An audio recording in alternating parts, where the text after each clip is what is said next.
Since I was a boy, I wanted to be Batman. I wanted to be Superman.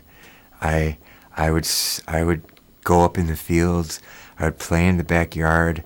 I would try so hard to convince myself that's what I was, that I just kept thinking that's what I'd be. And and that's all I've ever tried to be, you know? That's all I want to be still, you know? I just feel like I want to make a change or help make a change or do something to be different or make an example. Almost all other things are inconsequential to me. Yes, I really wanted to be a singer. I was on the path. I was doing it well. I was recognized. I was traveling. I was making money doing it. Um, but in the end, that didn't work, and I needed to be serious. And I went in the military, so that didn't pan out. Um, but I never wanted anything more than to be Batman or Superman or a superhero or make people feel better or make this a better place or feed hungry people or medicate people in need. Or I love the way helping people makes me feel, and that's the only thing in my life that's ever made me feel good about myself. So what I wanted to be is what I still want to be. I am trying to figure out a way to be Superman, Batman, superheroes, have a club, whatever. Find a bunch of us, do it, whatever. But my body screams to be a superhero, and that's all I want to be, and that's all I've ever wanted to be. Defending a dead animal, I got myself knocked out.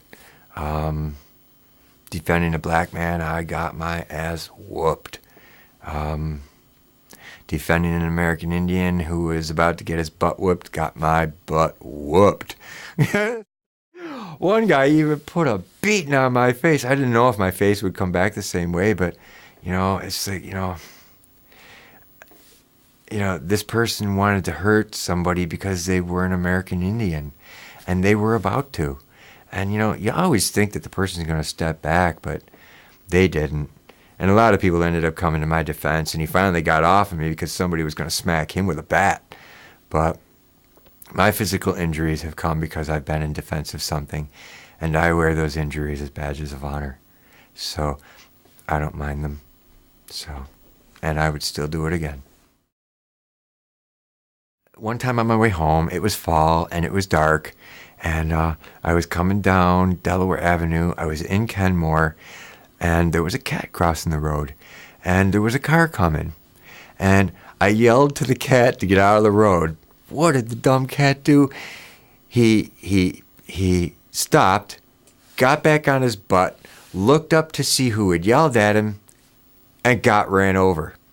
And the guy ran over him, thump, thump, and the guy just keeps going. I'm like, so immediately I'm going nuts, right? Because this cat crawled over the curb. He was still alive. And so I was trying to find any place that was open. I found a Dunkin' Donuts. I went inside. I said, hey, could you please call 911? I think we might still be able to save this cat. Get somebody out here. And I knew the town of Tonawanda had animal rescue services. So the guy comes out from the back that's baking donuts. Are you nuts? It's a cat, man. It's a cat. I'm like, no, I'm not nuts. I'm all in the emergency. I said, please call somebody. I don't have a phone, please. He wouldn't do it.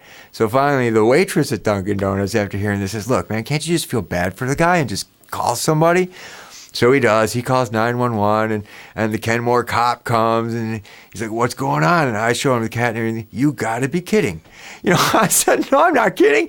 All this time you're sitting here talking to me about, am I kidding? This cat's dying. And so, I said, he wouldn't do anything. And I finally told him, I'm arguing with him, our taxes pay for this pet service. Call him and get him out of here. So finally he gets on, and he's, instead of any kind of enthusiasm, the guy's just like, the cop is up.